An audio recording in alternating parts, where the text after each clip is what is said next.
The dust had barely settled on her husband's grave when Penelope Adams realized the bank was coming for her home, and she had 7 hungry mouths depending on her to figure out a way to keep them all alive.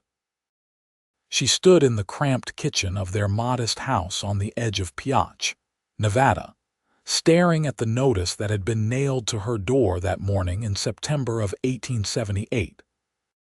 The children were still asleep upstairs, all 7 of them crammed into 2 small bedrooms, and she was grateful for these few quiet moments to let the fear wash over her before she had to be strong again.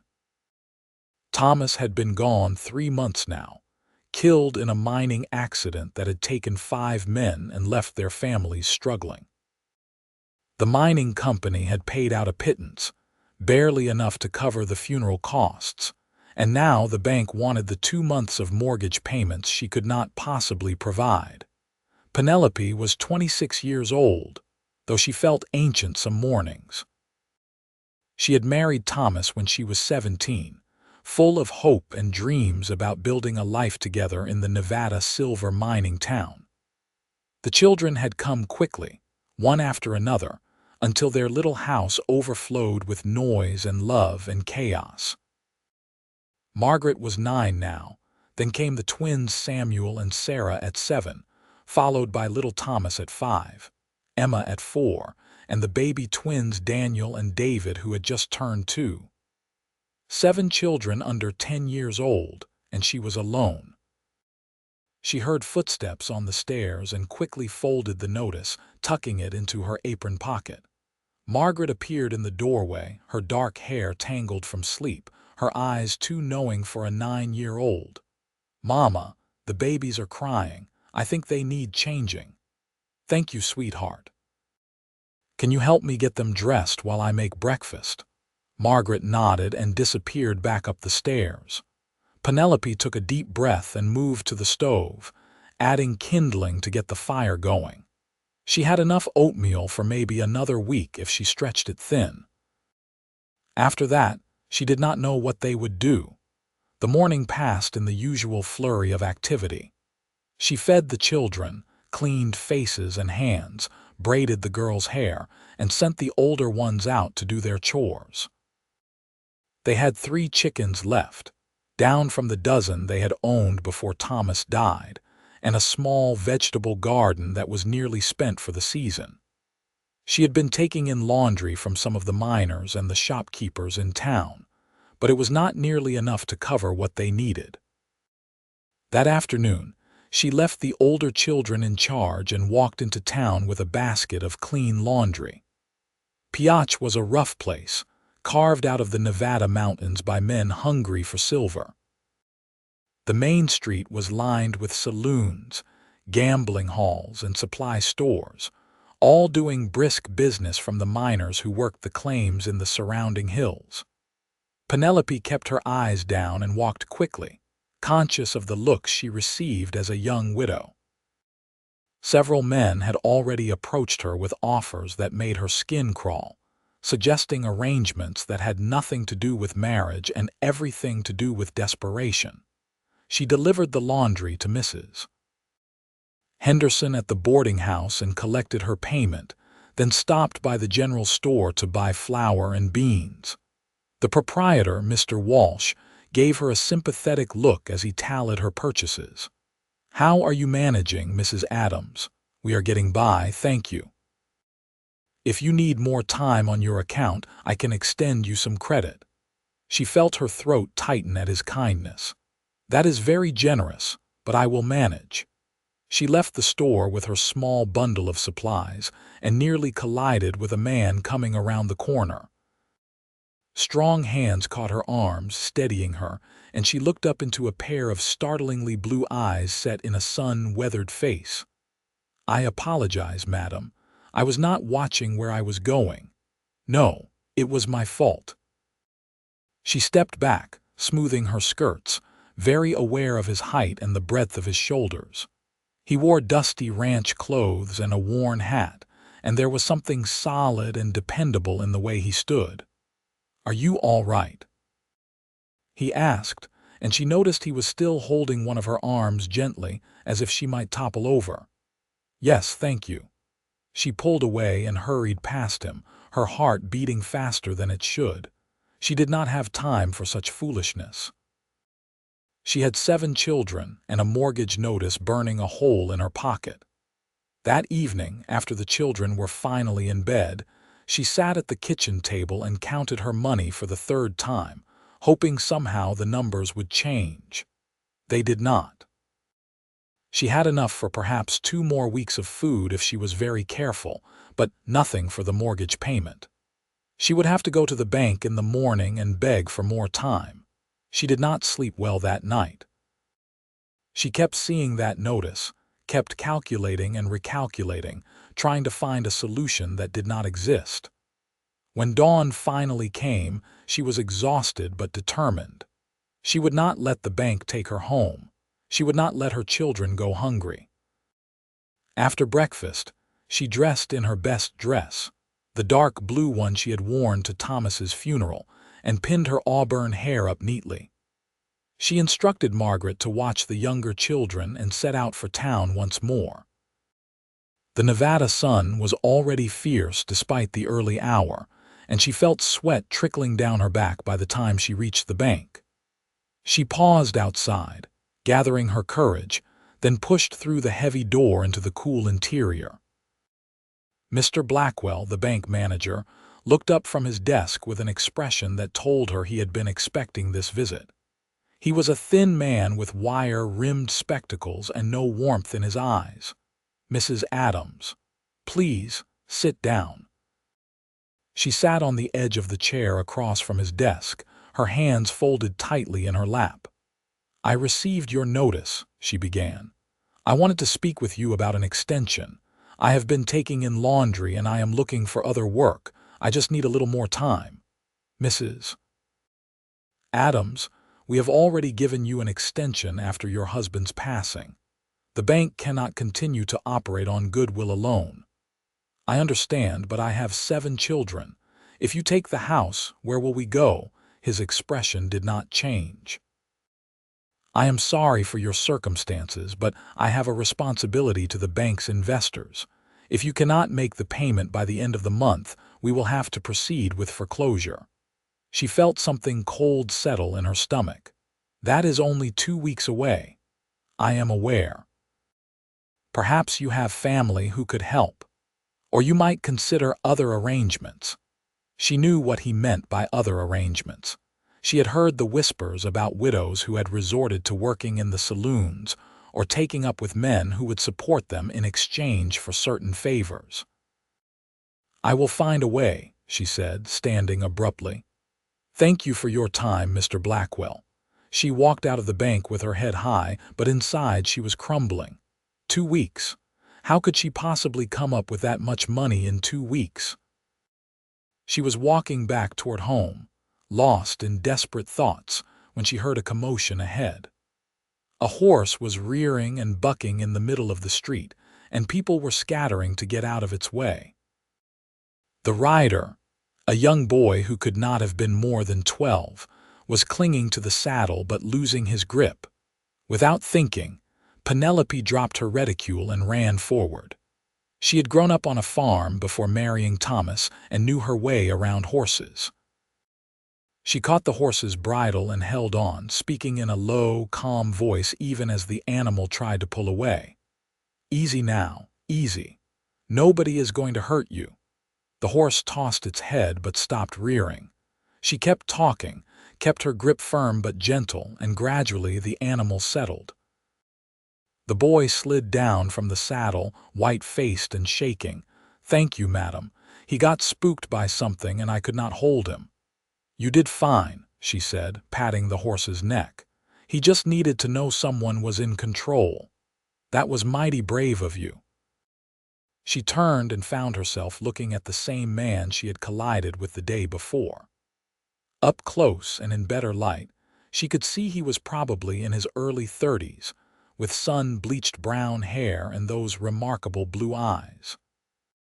He had a kind face, weathered by work and sun, and when he smiled at her, she felt an unexpected flutter in her chest. "The boy is one of my ranch hands," he explained. "Or trying to be anyway. I am Kyle Lawson. I have a spread about 5 miles north of town." "Penelope Adams," she said, then realized she was still holding the horse's bridle. She let go and stepped back. "You have a way with horses, Mrs. Adams. Where did you learn that?" "I grew up on a farm in Missouri. My father raised horses." "Well, I am grateful you were here." That could have ended badly. He paused, studying her face. "Are you all right? You look troubled, if you do not mind me saying so." She was surprised by his directness and by the genuine concern in his eyes. "I am fine, thank you, just some business matters to sort out." He nodded slowly, but she had the feeling he saw more than she wanted him to. "If you ever need help with anything, you can find me at the Lawson Ranch. I mean that." "That is kind of you, but I am managing." "I am sure you are." He tipped his hat to her.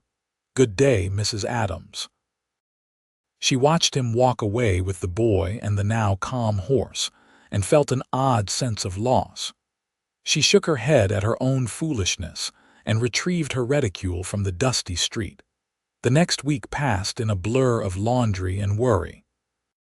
She took on every job she could find, washing clothes until her hands were raw and cracked. But it was not enough. She was still far short of what she needed for the mortgage payment. She grew thinner, eating less so the children could have more, and at night she lay awake trying to think of solutions that did not exist. Margaret noticed, of course. Her eldest daughter had always been observant, and one evening she climbed into Penelope's lap, something she had not done in months. "Mama, are we going to be all right?" Penelope held her close, breathing in the scent of her hair. "Yes, sweetheart, we are going to be fine. I heard you crying last night. I was just tired. Do not worry about grown-up things." But Margaret pulled back and looked at her with those serious eyes. "I can help more. I can take in sewing or maybe work at the general store." "No," Penelope's voice was firm. "You are 9 years old. Your job is to be a child and help me with your brothers and sisters. I will figure this out." She wished she believed her own words. 2 days before the mortgage payment was due, she was hanging laundry in the backyard when she heard a horse approaching. She looked up and was startled to see Kyle Lawson riding toward her house. He dismounted and tied his horse to the fence, then approached with his hat in his hands. "Mr. Lawson, this is unexpected. I apologize for coming unannounced, Mrs. Adams. I wanted to speak with you about something." She wiped her wet hands on her apron, suddenly conscious of how she must look, with her hair falling out of its pins and her oldest dress stained from washing. "Of course. Would you like some water? It is a hot day." "That would be welcome, thank you." She led him into the kitchen, very aware that the house was small and shabby, that the children's things were scattered everywhere despite her best efforts to keep things tidy. She poured him water from the pitcher, and he drank it gratefully. "I heard in town that you might be having some trouble with the bank," he said, getting straight to the point. She felt her cheeks burn. "I do not know what business that is of anyone's." "It is not, and I am not trying to pry, but I have a proposition for you if you would hear me out." She crossed her arms, defensive. "I am not interested in that kind of proposition, Mr. Lawson." He looked confused for a moment, then his eyes widened. "No, madam, nothing like that. I am talking about honest work." He turned his hat in his hands, looking almost nervous. "The truth is, I need help at my ranch. My housekeeper quit last month to go live with her daughter in California, and the place is falling apart. I have 12 ranch hands working for me, and I am not much of a cook. We have been getting by on beans and hardtack, and the men are starting to complain. I also need someone to manage the household, do some mending and cleaning. It is too much for one person to handle along with everything else. I have 7 children, Mr. Lawson. I cannot just leave them to come work at your ranch." I know. That is why I am offering you and your children a place to stay.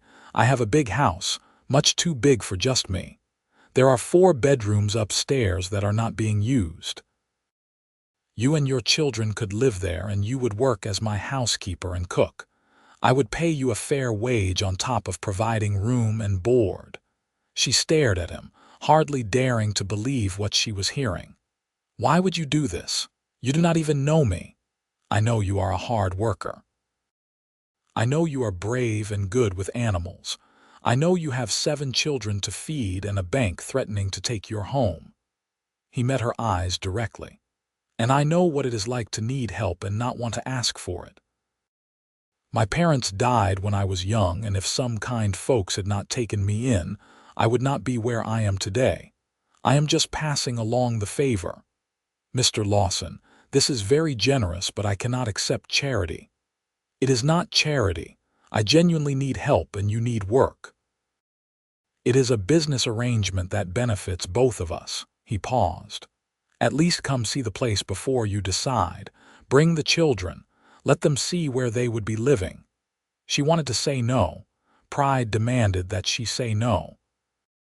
But when she thought of Margaret's worried face, of the twins crying from hunger, of the bank notice that would soon become a foreclosure, she found herself nodding. All right, I will come see it. His face broke into a smile that transformed his entire appearance, and she felt that flutter again, that unexpected warmth in her chest. Thank you, Mrs. Adams. How about tomorrow morning? I can come fetch you and the children in my wagon. We can walk. It is only 5 miles. With 7 children, including 2 that are only 2 years old. Please, let me bring the wagon. It will be no trouble. She finally agreed, and he left soon after, riding back toward his ranch. She stood in the yard watching him go, feeling like her whole life had just shifted in a direction she had not anticipated. That evening, she told the children about Mr. Lawson's offer. They were excited at the prospect of seeing a real working ranch, though Margaret gave her a long, measuring look that suggested she suspected there was more to this than a simple job offer. Kyle arrived the next morning with a large wagon pulled by 2 sturdy horses. He helped Penelope up onto the seat beside him while the children piled into the back, chattering with excitement. It was the first time she had seen them truly animated since Thomas's death, and it made her heart ache. The ride to the ranch took about 40 minutes, and Penelope found herself relaxing as they left Piotch behind. Kyle was easy to talk to, pointing out landmarks and telling stories about the area. He had bought the ranch 5 years ago and had been building it up slowly, expanding his herd and improving the property. I run mostly cattle, he explained, but I have some horses too. Good Nevada range horses that can handle the terrain. It is hard work, but I love it. Every day is different. When the ranch came into view, Penelope caught her breath. The house was indeed large, a 2-story structure built of wood and stone, with a wide porch that wrapped around the front and side. There were several outbuildings, a large barn, and extensive corrals. It was clear that Kyle had been working hard to make this place successful. He helped her down from the wagon and then lifted the children out one by one. They immediately scattered to explore, and Penelope called after them to stay together and not touch anything. Let them explore, Kyle said. The ranch hands know they are coming. They will keep an eye on them. He led her into the house, and she could immediately see what he meant about needing help. The main room was spacious and well built, with a large fireplace and comfortable furniture, but everything was covered in dust. The kitchen was large and well equipped, but clearly had not seen a proper cleaning in weeks. Dishes were piled in the sink, and the floor needed sweeping. I know it is a mess, Kyle said, looking embarrassed. I have been focused on keeping the ranch running and kind of let the house go. It has good bones, Penelope said, already seeing the potential. It would just need some regular attention. He showed her the upstairs, where 4 bedrooms stood empty except for basic furniture. They were clean enough, just unused, and she could immediately picture the children settling into them. There was also a 5th bedroom at the end of the hall that Kyle explained was his. The children could have these 4 rooms, he said. And there is a small room off the kitchen downstairs that you could use. It was meant to be a housekeeper's room, so it has its own door to the outside for privacy. She looked at the space, at the sunlight streaming through clean windows, at the solid walls and good roof overhead. She thought about her cramped house in town, about the bank notice, about the fear that had been her constant companion for weeks. "What exactly would you expect from me?" she asked. "Cooking 3 meals a day for me and the ranch hands. We usually eat breakfast at dawn, dinner at noon, and supper after the day's work is done. Keeping the house clean and in order, mending for the men when needed, managing supplies and letting me know what needs to be ordered. That is about it. And you would pay me on top of providing room and board for me and all 7 children. $30 a month, more if you think that is not fair," she nearly gasped. $30 was more than she could make in 3 months taking in laundry. With room and board provided, it would be enough to start saving, to build some security for her family. "That is very fair," she managed to say. "So you will take the job." She looked out the window at her children playing in the yard below. Samuel and Sarah were racing toward the barn. Little Thomas was trying to keep up. Emma was picking wildflowers, and Margaret was holding the twins' hands, making sure they did not wander too far.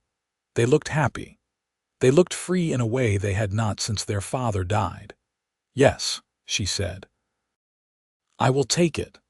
The move happened quickly. Kyle brought his wagon to town and helped her pack up their belongings, which were pitifully few. The bank was happy to take the house back, though they gave her nothing for it. She did not care. She was taking her children to a place where they would be safe and fed, and that was all that mattered. The ranch hands were curious about the new arrivals, but friendly enough. They were a mix of young cowboys and older hands, all weathered by sun and hard work. Kyle introduced her as Mrs. Adams, the new housekeeper, and made it clear that she and her children were to be treated with respect. Penelope appreciated his directness. She threw herself into the work with an energy born of relief and gratitude.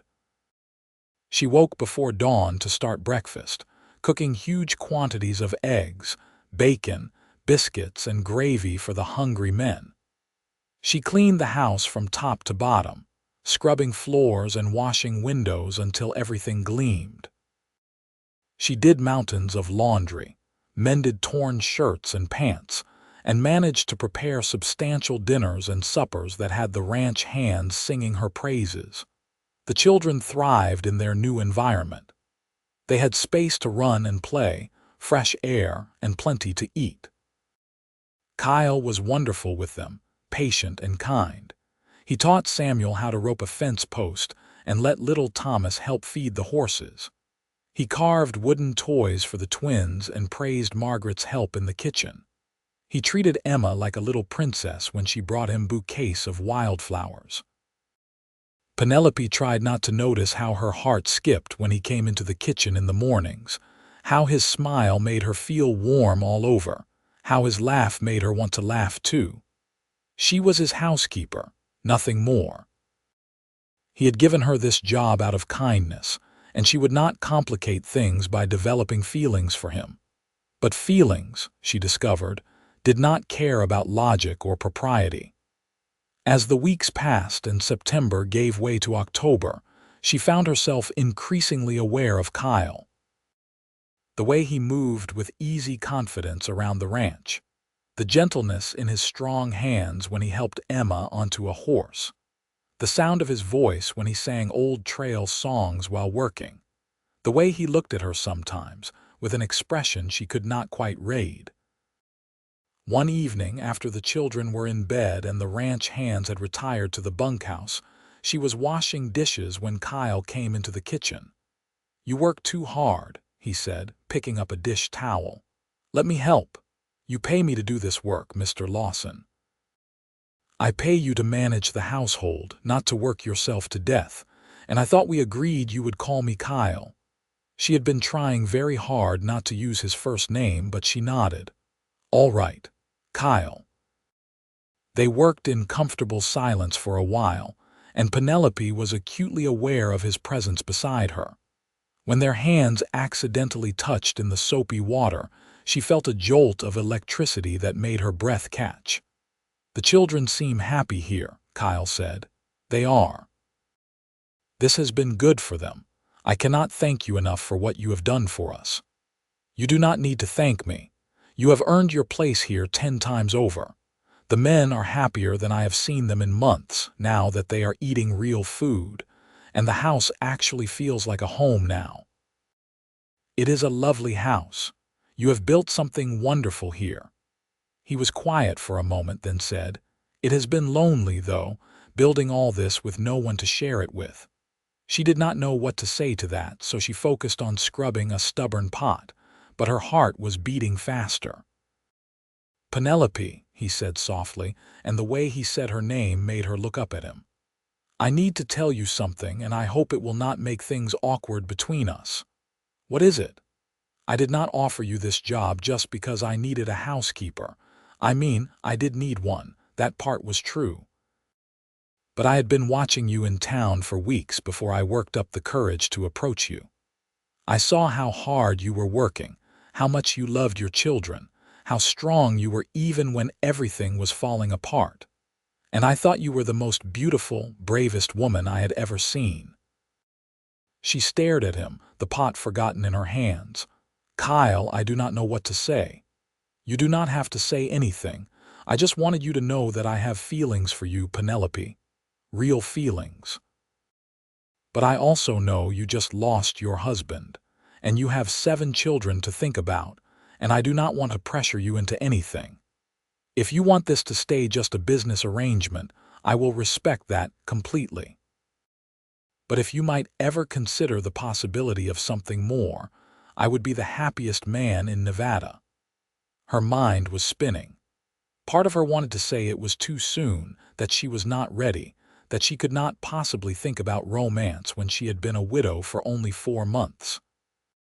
But another part of her, a part she had been trying to ignore, wanted to step into his arms and tell him that she had feelings for him too, that she had been falling for him a little more each day. "I do not know what to say," she repeated. "You have been so kind to us, and I do not want to take advantage of that kindness. You could never take advantage of me. Penelope, I am a grown man who knows his own heart. I am not offering you charity or pity. I am telling you that I care about you and about your children, and I would be honored if you would let me court you properly." "Court me?" She felt a bubble of something that might have been laughter or tears or both. "Kyle, I have 7 children. I am not exactly an ideal candidate for courting. Those 7 children are part of who you are, and I admire you all the more for how you care for them. I meant what I said before. I have got room in my heart for 8 more people, you and all 7 of your children." The tears spilled over then, and she did not try to stop them. "I have not let myself think about this, about feeling anything for anyone other than Thomas. It feels disloyal somehow. Your husband was a lucky man to have earned your loyalty, but he is gone, Penelope, and you are still here. You are still young. You deserve to be happy again." She set down the pot and dried her hands on her apron, trying to gather her thoughts. "I need time. This is all very sudden, and I need to think about what is best for the children." "Take all the time you need. I am not going anywhere." He reached out and gently tucked a strand of hair behind her ear, and the tenderness of the gesture nearly undid her. "I just wanted you to know how I feel."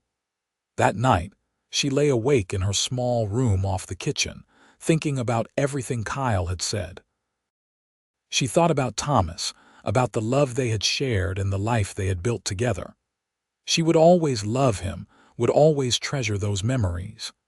But he was gone and she was here, and Kyle was offering her something she had not dared to hope for, a future. She thought about her children, about how they had blossomed under Kyle's kindness. He was good with them, patient and playful and genuinely interested in their lives.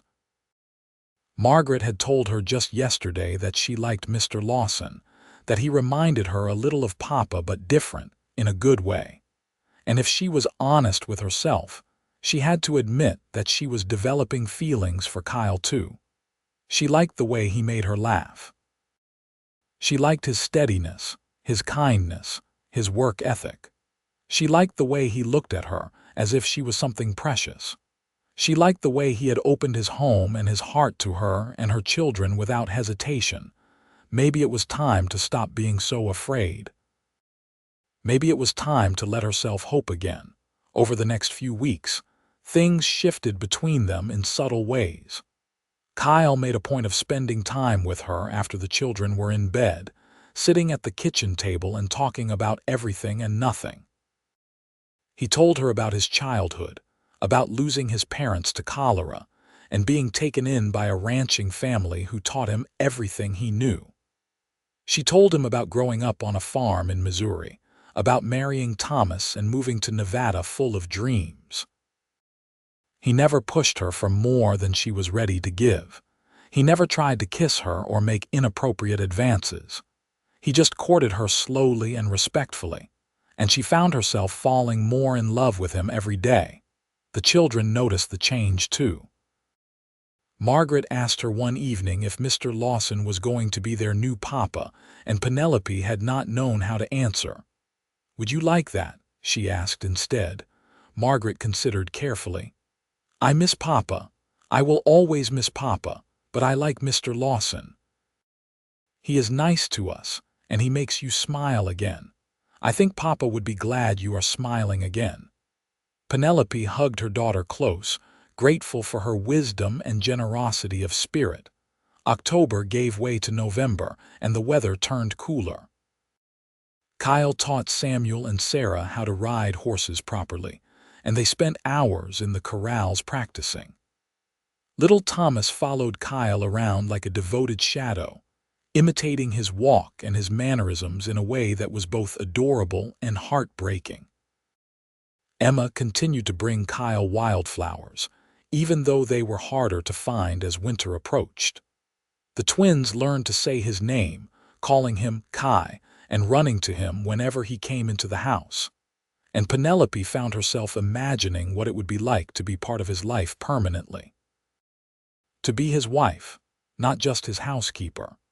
To share his bed and his future and build something lasting together. One evening in late November, after a particularly good supper, Kyle asked if she would take a walk with him.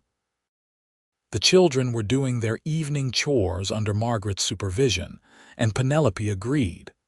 They walked out toward the corrals, where the horses nickered softly in the gathering darkness. "I have been patient," Kyle said without preamble. "I have been trying to give you time and space to figure out what you want. But Penelope, I need to know if there is any hope for us. Because if there is not, I need to start figuring out how to protect my heart." She stopped walking and turned to face him. In the twilight, his eyes were very blue and very serious. "There is hope," she said softly. "More than hope. Kyle, I have been fighting my feelings for you because I thought it was too soon, because I thought people would judge me for moving on so quickly from Thomas. But I realize now that life is too short to waste on fear. I care about you. I might even be falling in love with you if I am honest." His face transformed with joy. "You might be falling in love with me." "I might be," she admitted, feeling her cheeks warm. "But Kyle, I need you to understand what you would be taking on. 7 children is a lot of responsibility. They are loud and messy and expensive, and they will test your patience in ways you cannot imagine. I know what I am taking on. I have been living with you all for 2 months now. I see the chaos and the noise and the mess. And I love it. I love hearing their laughter. I love the way little Thomas tries to help me with everything. I love how Margaret is so responsible and how the twins are learning to talk and how Emma brings me flowers. I love watching Samuel and Sarah race their horses. I love all of it, Penelope. I love them and I love you.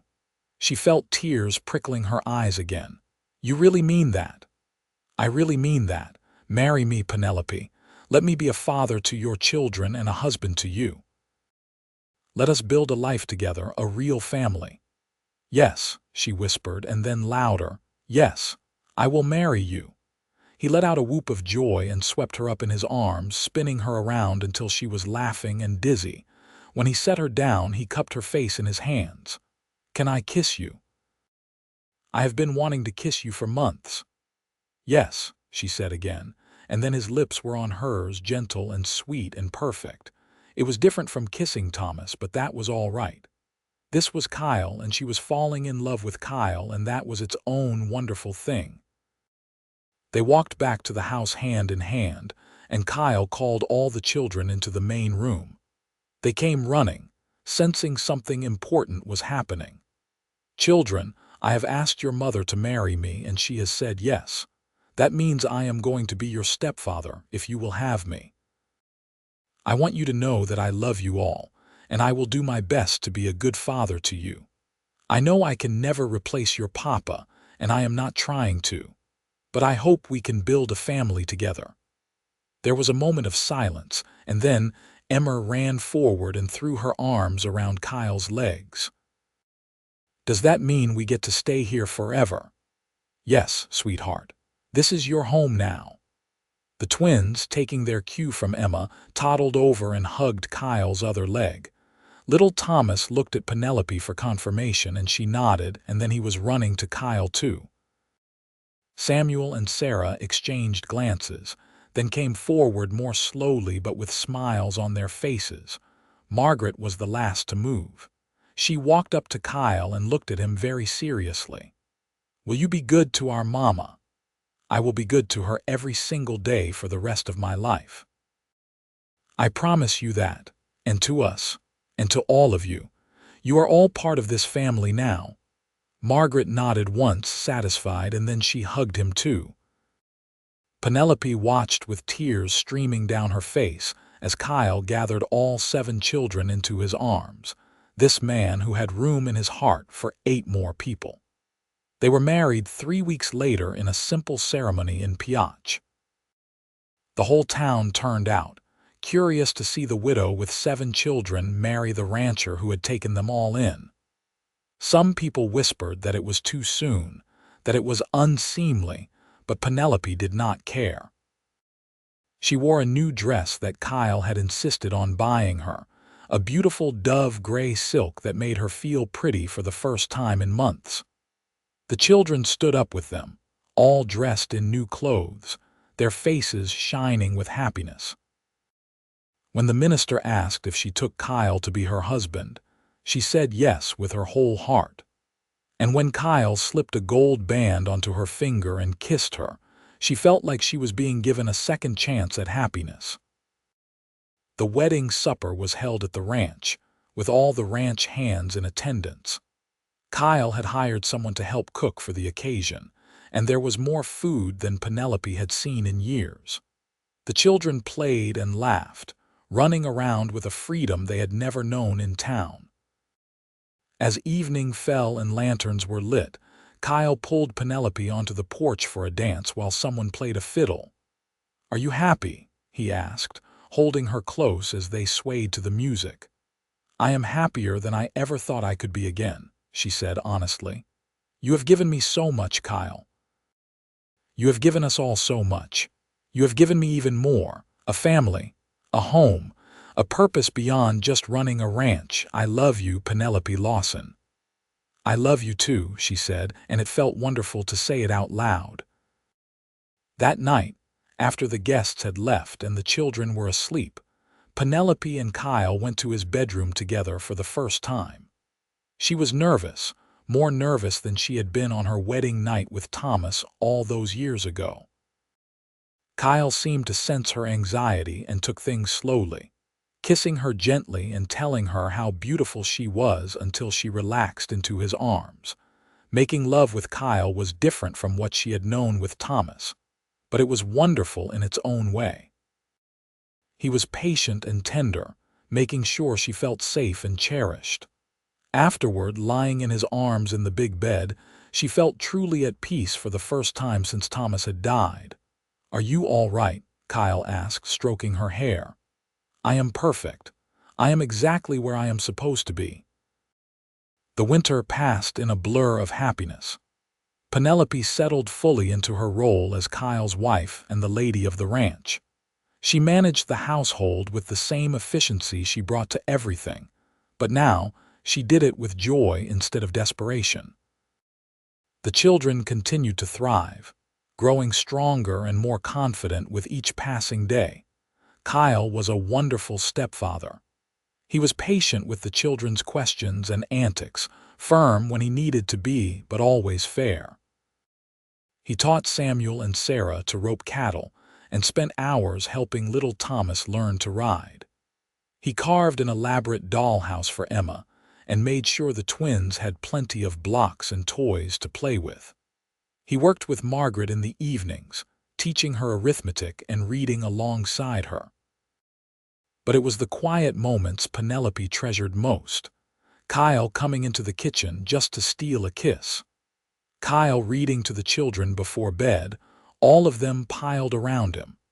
Kyle holding her in the evenings after the house was quiet, talking about their day and making plans for the future. In March, Penelope realized she was pregnant. She was both thrilled and terrified. She was 27 years old and had already given birth 7 times. Another pregnancy was a risk at her age, and she worried about how Kyle would react to the news. But when she told him, his face lit up with pure joy. "We are going to have a baby of our own." "Yes, I think I am about 2 months along. Are you happy?" "Happy, Penelope, I am overjoyed." He pulled her into his arms and kissed her thoroughly. "I love the children we already have, but the thought of having a baby with you, a child that is ours together, it is more than I dared to hope for." The children were excited too when they told them. Emma wanted to know if it would be a girl baby so she could help take care of her. The twins did not really understand what was happening, but they picked up on the general excitement. Margaret, ever practical, started planning how they would rearrange the bedrooms to make room. "Maybe the baby could sleep in your room for a while, Mama," she suggested. "And then later we can move things around." As spring turned to summer, Penelope's belly grew. Kyle was endlessly solicitous, insisting she rest more and not work too hard. He hired one of the ranch hands' wives to come help with the cooking and cleaning, despite Penelope's protests that she was perfectly capable. "You are carrying my child," he said firmly. "You will not wear yourself out. We can afford the help, and I want you and the baby to be healthy."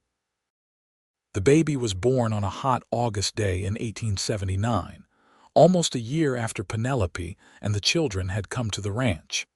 It was a long labor, and Kyle paced the hallway outside their bedroom like a caged animal until the midwife finally emerged with a smile. "You have a son, Mr. Lawson." A big, healthy boy. Kyle rushed into the bedroom to find Penelope propped up in bed, exhausted but radiant, holding a red-faced infant in her arms. She looked up at him with tears in her eyes. "Our son," she said. "What should we name him?" Kyle sat on the edge of the bed and gently touched the baby's tiny fist. The infant immediately grabbed his finger and held on tight, and Kyle felt his heart expand even more than he thought possible. "What about Jacob?" he suggested. "It was my father's name." "Jacob Lawson," Penelope said, trying it out. "I love it." The children crowded into the room to meet their new brother, and Kyle watched his family with a sense of wonder. A year ago, he had been alone in this big house, lonely and purposeless beyond his ranch work. Now he had a wife he adored, 7 stepchildren who called him Papa, and a newborn son. His heart was so full he thought it might burst. The next few years were busy and happy ones. Jacob grew into a sturdy, cheerful boy who was doted on by his older siblings. Margaret grew into a beautiful young woman who helped her mother run the household with impressive efficiency. Samuel and Sarah became excellent riders and helped with the ranch work. Little Thomas, who was not so little anymore, followed Kyle everywhere and learned everything he could about ranching. Emma was sweet and helpful, always ready with a hug or a song. The twins developed distinct personalities, Daniel quiet and thoughtful, David boisterous and mischievous. In 1881, Penelope gave birth to another baby, this time a daughter they named Catherine. The little girl had Kyle's blue eyes and Penelope's auburn hair, and she was adored by the entire family. The ranch prospered under Kyle's management. He expanded the herd and bought more land, making the Lawson Ranch one of the most successful in the area. But no matter how busy he was with ranch work, he always made time for his family. He taught all the children to ride and rope, read to them in the evenings, and never missed an important moment in their lives.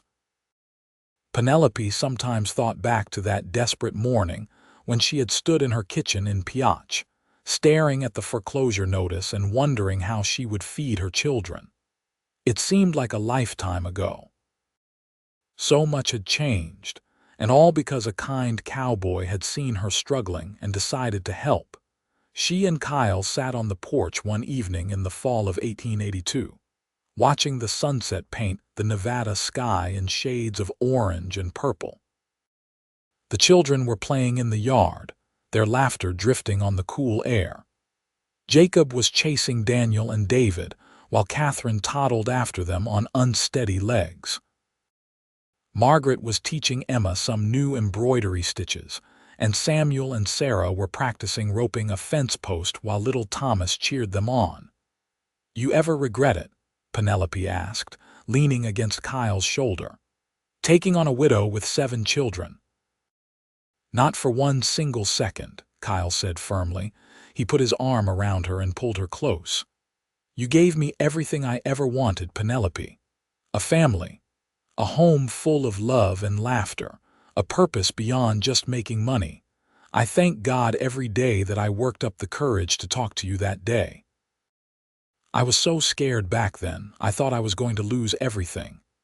Instead, you gained everything. We both did." He kissed the top of her head. "I meant what I said, all those years ago. I had room in my heart for 8 more people. Turns out I had room for even more than that." She laughed and turned her face up to kiss him. "I love you, Kyle Lawson. I love you too, Penelope Lawson, forever and always." As the years continued to pass, the Lawson family became a cornerstone of the community. Their ranch was known not just for quality cattle and horses, but for the warm hospitality that greeted any visitor. Penelope's cooking was legendary, and Kyle's fair dealing and honest work ethic earned him respect throughout Nevada. Margaret grew up and married a nice young man who worked at the general store in Piotch. She gave Penelope and Kyle their first grandchild in 1886, a little boy she named Thomas after her father. Penelope held her grandson and thought about how far they had all come, how much life could change in just a few years. Samuel and Sarah both stayed on the ranch, working alongside Kyle and learning the business. They talked about someday starting their own spreads nearby, expanding the family's ranching empire. Little Thomas, now not little at all at nearly 16, was already showing the same ranching instincts as his stepfather. He told everyone who would listen that he was going to be the best rancher in Nevada someday, and Kyle had no doubt he would be. Emma, at 14, was blossoming into a beautiful young woman with her mother's gentle nature, and her stepfather's steady determination. She talked about becoming a teacher and maybe opening a school in Piach. The twins, now 11 years old, were still inseparable, but had developed very different interests. Daniel loved books and learning, while David was all about horses and adventure. Jacob and Catherine, the children Kyle and Penelope had created together, were now 7 and 5 years old respectively. They had never known anything but the ranch and the big, loving family that surrounded them. They took for granted the security and happiness that their mother and father had worked so hard to build. One evening in the spring of 1888, almost 10 years after Kyle had first offered Penelope a job, they found themselves alone on the porch again. The older children were all occupied with their own activities, and the younger ones were asleep. 10 years, Penelope said wonderingly. Has it really been 10 years? Best 10 years of my life, Kyle said. He still looked at her the way he had that first day, with wonder and love and deep appreciation. Do you remember how terrified you were when I first suggested you move here with the children? I thought you were crazy. A widow with 7 children, who would willingly take that on. A man who knew a good thing when he saw it. He took her hand and kissed it. You were the bravest, most beautiful woman I had ever seen, and I knew I wanted you in my life. I just had to convince you to give me a chance. You did not have to do much convincing. You opened your home and your heart to us, and I fell in love with you almost immediately. I just fought it for a while because I was scared. You are not scared anymore, are you?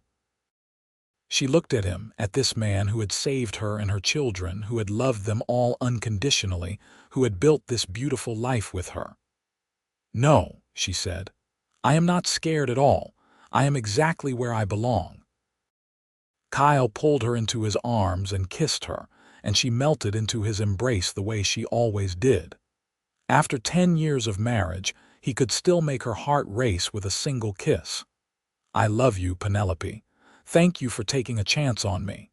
Thank you for taking a chance on all of us. You gave me back my life, Kyle. You gave me hope when I had none. You gave my children a father and a future. I cannot imagine what our lives would have been like if you had not offered me that job. Well, we do not have to imagine it because we are here and we are happy and we have built something wonderful together. They sat together in the gathering darkness, listening to the sounds of the ranch settling down for the night. Horses nickering in the barn, cattle lowing in the distance, the wind rustling through the cottonwood trees. Inside the house, their children were safe and warm and loved. Penelope thought about the woman she had been 10 years ago, desperate and frightened, staring at a foreclosure notice and wondering how she would survive. That woman would never have believed that such happiness was possible.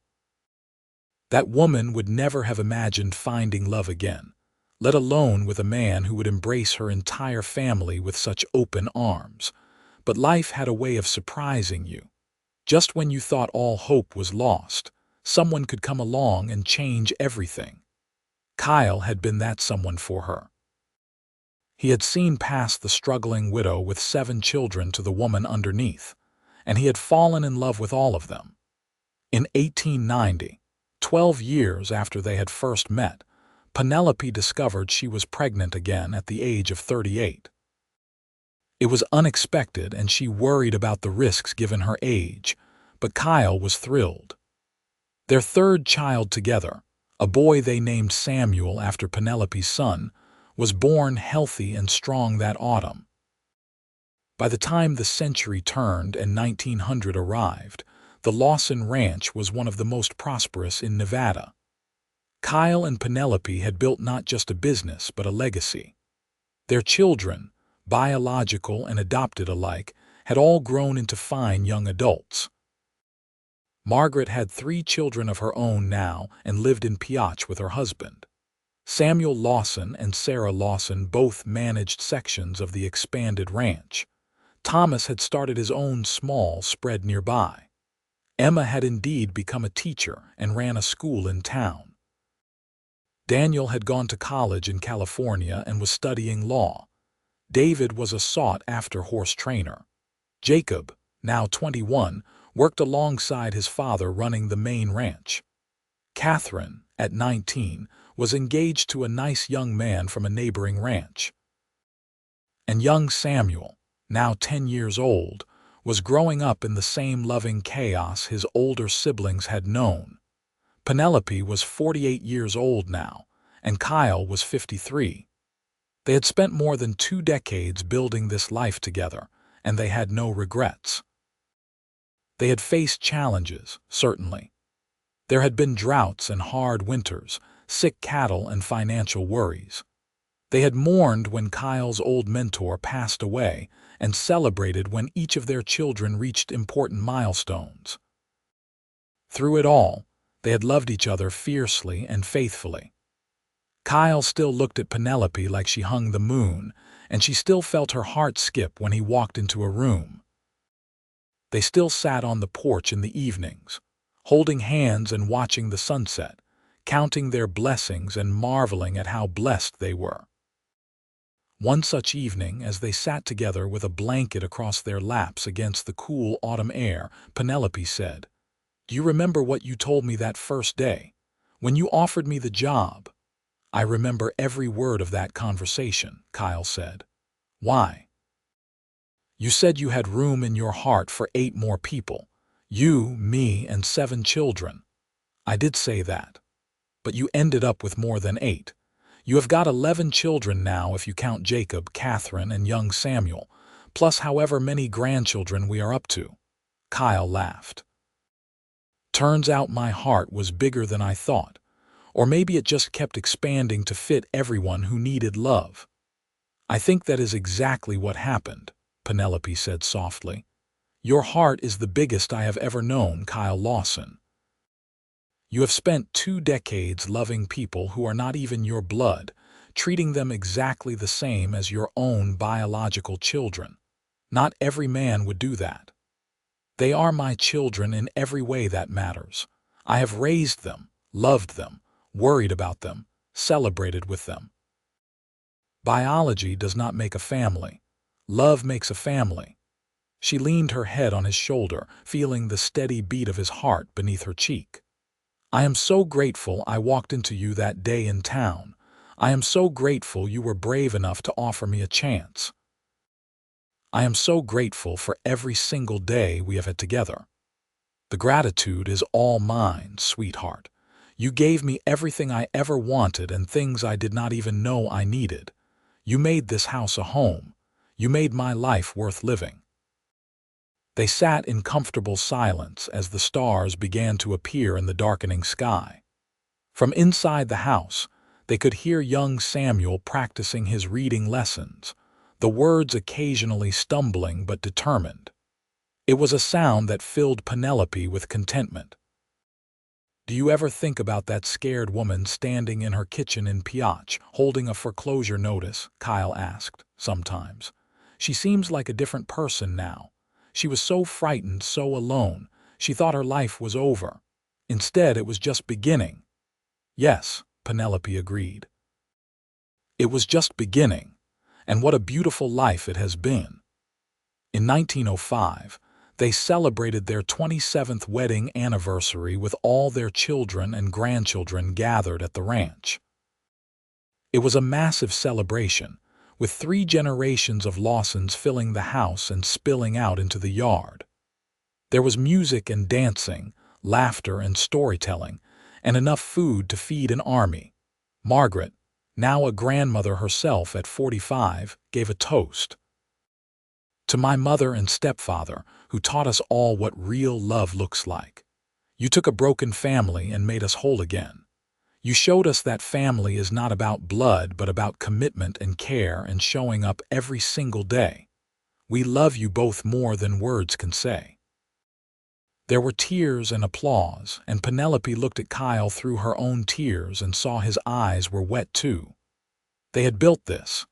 Together, they had created this enormous, loving, chaotic, beautiful family. As the evening wound down and people started heading home or to their rooms, Kyle and Penelope found themselves once again on their beloved porch. It had become their sanctuary over the years, the place where they connected at the end of each day. 27 years, Kyle said. How did that happen so fast? I do not know, but I would not change a single moment of it. Not even the hard parts, not even those. The hard parts made us stronger. They taught us how to lean on each other, how to face challenges together. Every struggle we have overcome has just made our love deeper. Kyle pulled her close and kissed her forehead. I love you more today than I did the day we married, and I will love you even more tomorrow. That is my promise to you, Penelope. Every day, more love. And I promise the same to you. Every day, more love. They stayed there on the porch long after everyone else had gone to bed, wrapped in blankets and each other's arms, watching the stars wheel overhead. They talked about their children and grandchildren, about the ranch and the future, about small things and important things and everything in between. As the clock struck midnight, Penelope thought about the journey that had brought them here. From a desperate widow facing foreclosure to a woman surrounded by love and security. From a lonely rancher to a man with a house full of family. From two separate, struggling people to a partnership that had weathered every storm. It had started with a simple offer, a job, a place to live, room for 8 more hearts, but it had become so much more than that. It had become a love story for the ages, a testament to the power of kindness and courage in taking chances on love. What are you thinking about? Kyle asked, noticing her quiet contemplation. I am thinking about how you saved us, me and the children, how you gave us everything. No, he said firmly, you saved me. You gave me a reason to wake up in the morning, a purpose beyond just making money. You filled this empty house with life and love. You gave me a family, Penelope. You are the one who gave everything. Maybe we saved each other, she suggested. Maybe we did, he agreed. And I would choose you again every single time. In every lifetime, I would find you and fall in love with you and ask you to take a chance on me. And I would say yes, she whispered. Every single time I would say yes. They kissed under the stars, two people who had found each other when they needed it most, who had built a life and a legacy together, who had proved that love could heal old wounds and create new beginnings. The ranch was quiet now, everyone asleep. But on the porch, Kyle and Penelope Lawson held each other close and celebrated the love that had transformed both their lives. A love that had started with a widowed mother of 7 and a cowboy who had room in his heart for 8 more souls. A love that had grown to encompass not just those original 8, but dozens more children, grandchildren, and great-grandchildren who would carry on the legacy of kindness and acceptance and unconditional love. As they finally stood to go inside, Penelope took one last look at the ranch spreading out before them in the moonlight. This place had been their sanctuary, their home, their kingdom. Here, they had loved and laughed and lived fully. Here, they had built something that would last long after they were gone. Come on, my love, Kyle said, taking her hand. Let us go to bed. We have got another beautiful day ahead of us tomorrow. Every day with you is beautiful, Penelope said, and she meant it with her whole heart. They walked into the house together, closing the door on another perfect evening. And if anyone had been watching, they would have seen the lights go out one by one until only the stars remained, shining down on the Lawson Ranch and the love story that had made it a home. The years continued to roll forward, as years do, bringing with them new challenges and new joys. Kyle and Penelope grew older together, their hair turning silver, their faces weathering like the Nevada landscape they loved. But their love never diminished. If anything, it grew stronger with each passing year. deepened by shared experiences and mutual respect, and the simple joy of waking up next to each other every morning. In 1910, they celebrated their 32nd anniversary surrounded by 4 generations of family. Young Samuel, now 20, was running much of the ranch operations with his father. Jacob, at 31, had married and had children of his own. Catherine had given them more grandchildren. The older children, Penelope's first 7, were all established in their own lives with families and careers.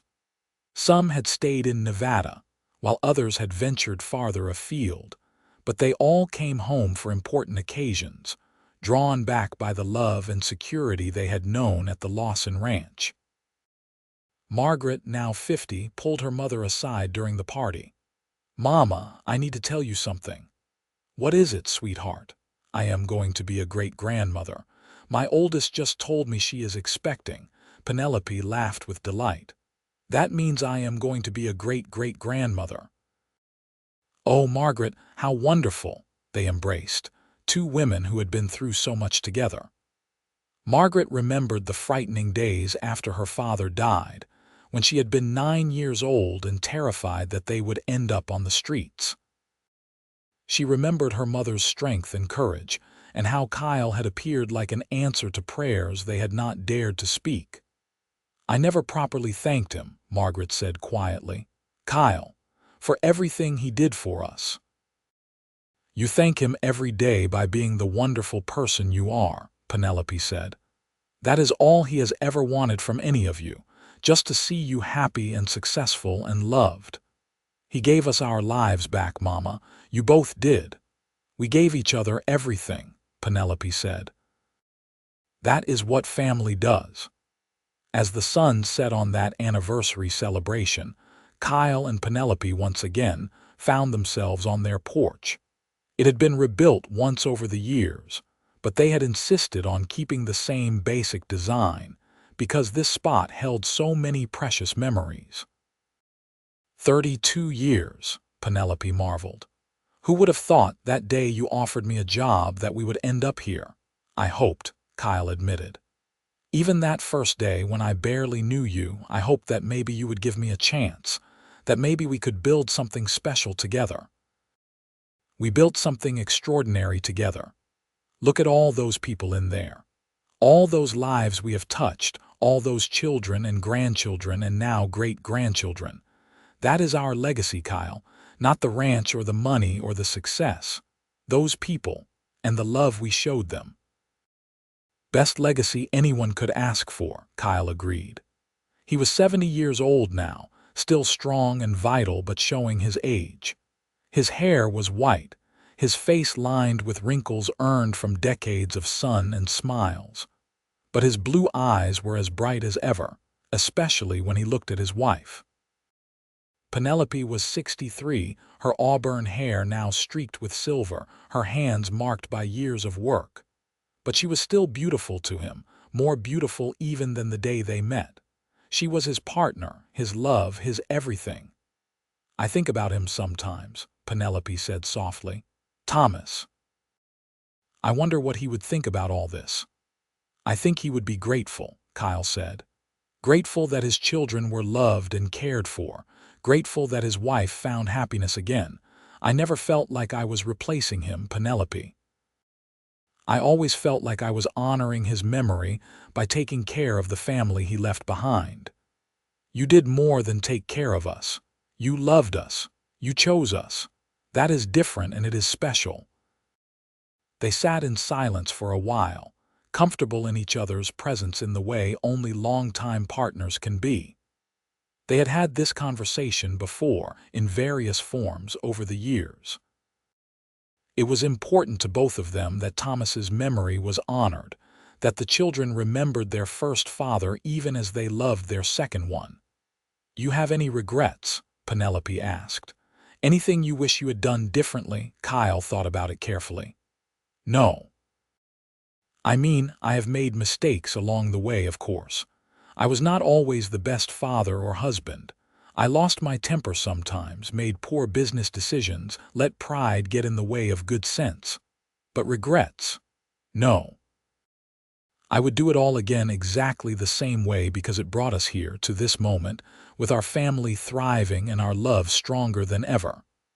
I feel the same way. Even the hard parts were worth it because they were part of our story. Our story, Kyle repeated. I like that. The story of the town widow with 7 children and the cowboy who had room for 8 more hearts. 9, Penelope corrected with a smile. You forgot your own heart. You gave that to us too. I did I not? Best decision I ever made. In 1912, Kyle suffered a serious fall from a horse and broke his leg. It was a bad break, and the doctor worried about complications given Kyle's age. For several frightening weeks, Penelope thought she might lose him, might have to face widowhood again. She sat by his bedside day and night, holding his hand, telling him about everything happening on the ranch, reminding him of all the reasons he needed to get better. You cannot leave me yet, she told him firmly one night when he was at his lowest. We still have too much to do together. I want to meet more great-grandchildren. I want to sit on that porch with you for at least another 20 years. I want to grow old with you, Kyle Lawson, so you had better fight to get better. He squeezed her hand weakly. I am trying, love. I promise I am trying. Try harder. I am not ready to let you go. He did fight and he did recover, though he walked with a limp afterward and could not work the ranch as actively as he once had. But he was alive, and that was what mattered. Young Samuel stepped up to handle more of the daily operations, and Kyle transitioned into an advisory role. He still loved the ranch, still made decisions about major purchases and directions, but he was content to let the younger generation do the physical work. His recovery brought them even closer together. Penelope had faced the possibility of losing him, and it had reminded her just how precious their time together was. They made a point to tell each other, I love you, multiple times every day. They held hands constantly. They laughed together and cried together and cherished every moment they had. In 1915, they celebrated their 37th anniversary with a quiet dinner, just the two of them. All the children and grandchildren had wanted to throw a big party, but Kyle and Penelope had insisted on something intimate. 37 years, Kyle said, raising his glass to her across the table. And I am more in love with you today than I was 37 years ago. That is impossible, Penelope teased. You told me you loved me completely back then. How can you love me more? Because I know you more. Every year I learn something new about you. Every year I fall a little deeper. My love keeps growing to make room for all the new things I discover about you. She felt tears prick her eyes. Even after all these years, he could still make her cry with his words. I love you so much, Kyle. Thank you for every single day we have had together. Thank you for saying yes all those years ago. Thank you for taking a chance on a lonely cowboy with a big empty house. It was not empty for long, she said with a laugh. We filled it up pretty quickly. Yes, we did, and I would not have it any other way. They finished their dinner and moved to the porch as they always did. It was their ritual, their sanctuary, their favorite place in the world. Over the years, they had watched sunsets and sunrises from this spot. They had made decisions, resolved arguments, shared dreams, and simply enjoyed each other's company. This porch held more than 30 years of memories, and they both treasured it. What do you think happens next? Penelope asked, leaning against Kyle's shoulder. What do you mean? I mean, we have built this wonderful life. We have raised all these children. We have created this legacy. What comes next for us? More of the same, I hope, Kyle said. More mornings waking up next to you, more evenings on this porch, more grandchildren to spoil. More years of watching our family grow and thrive. I am not ready for it to be over yet, Penelope. I want more time with you. I want that too. I want so much more time. They got their wish. The years continued to be kind to them, bringing more joy than sorrow. There were losses, of course. Friends passed away, and they mourned together. The world around them changed, with automobiles replacing horses and new technologies transforming daily life. But through it all, their love remained constant.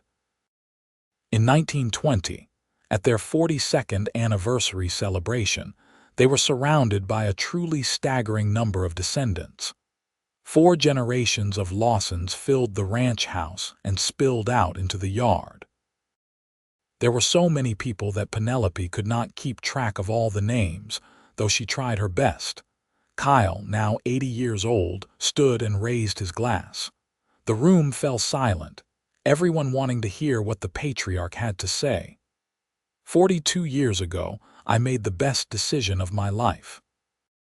I asked a brave, beautiful woman with 7 children to take a chance on me. I told her I had room in my heart for 8 more people, and she believed me. Penelope, you have given me a life beyond my wildest dreams. You have filled my heart and my home with more love than one man deserves. And you have given me all of these wonderful people. He gestured at the crowd. Every person in this room exists because you and I took a chance on love, because we believed that family is not about blood but about commitment and care. I love you with everything I am, and I will love you until my last breath. There was not a dry eye in the room when he finished. Penelope stood and went to him, and they embraced while their family applauded and cheered. I love you too, she whispered in his ear. Forever and always, my darling cowboy. They danced that night, slowly and carefully because they were both old now, but with all the joy and love of their younger days. Their children and grandchildren watched with tears and smiles, seeing in this elderly couple the power of enduring love. In 1922, Kyle grew ill. It was not sudden or dramatic, just a gradual decline that left him weaker with each passing week. The doctor said his heart was simply wearing out, that at 82 years old, he had lived a long and full life. But knowing that did not make it easier for Penelope to watch the man she loved slowly fading.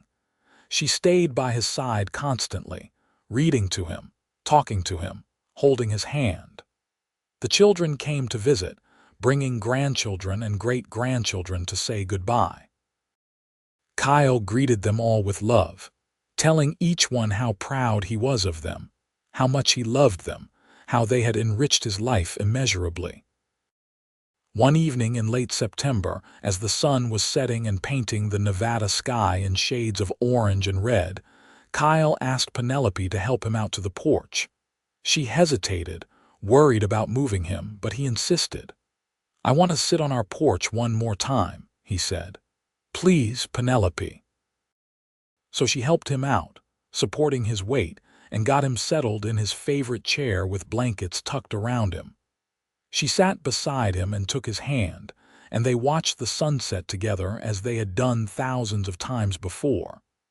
This has been a good life, Kyle said quietly. Better than I ever imagined possible. Do not talk like that, you still have time. Not much, love, we both know that, but I am not afraid, I am ready.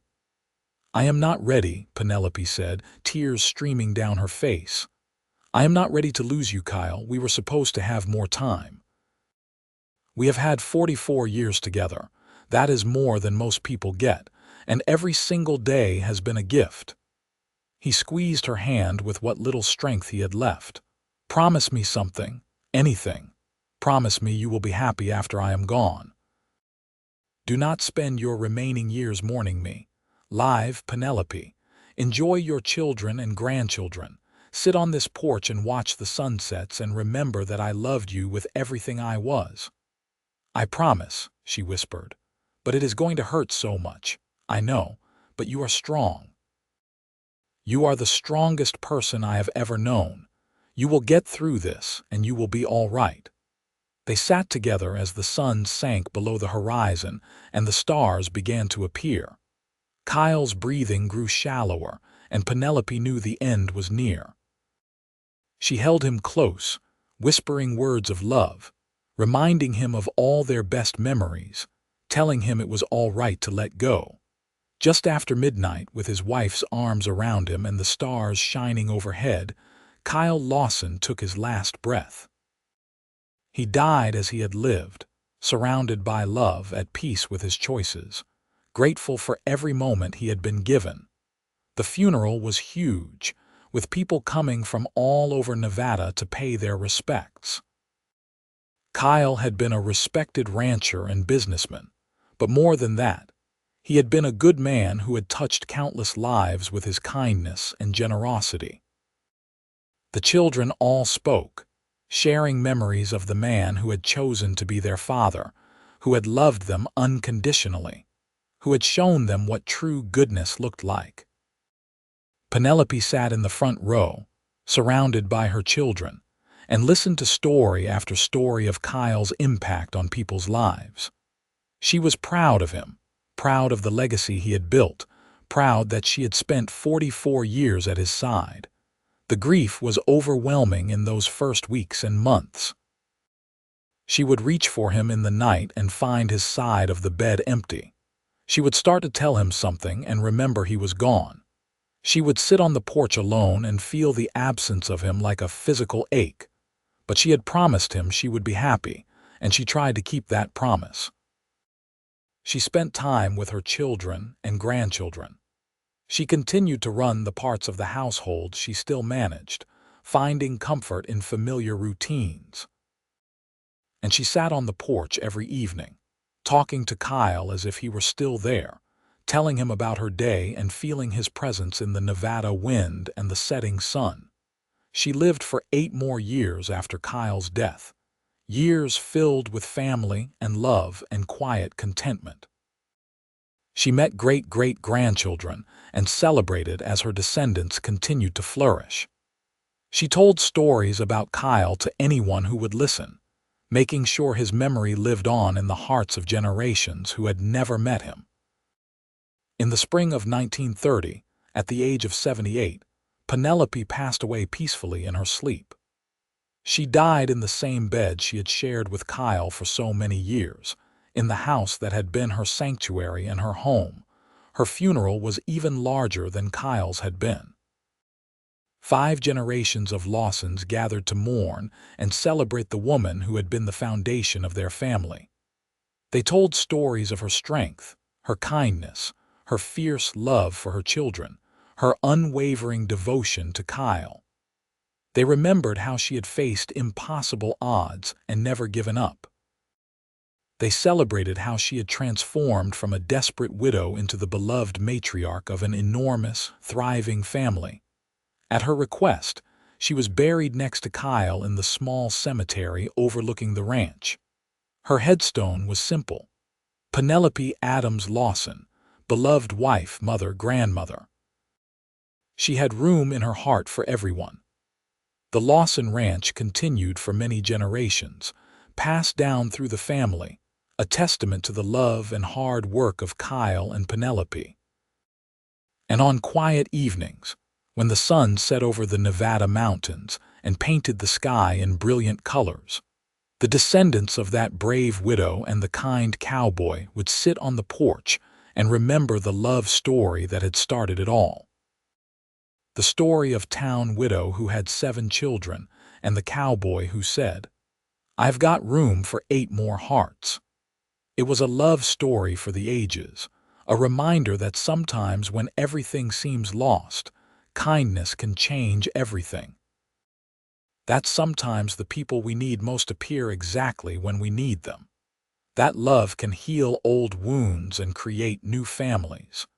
That courage and compassion can build legacies that last long after we are gone. And most of all, it was a reminder that there is always room in our hearts for more love, more family, more hope. All we have to do is be brave enough to say yes when opportunity knocks, brave enough to take a chance on love, brave enough to believe that better days are possible. Kyle and Penelope had been brave enough, and they had created something beautiful together, something that would live on long after they were gone, in the hearts and lives of everyone they had touched. It was the greatest love story ever told in those Nevada mountains, and it all started with a simple offer and an even simpler truth. Sometimes, love means making room in your heart for 8 more people, and sometimes that is exactly enough to change the world.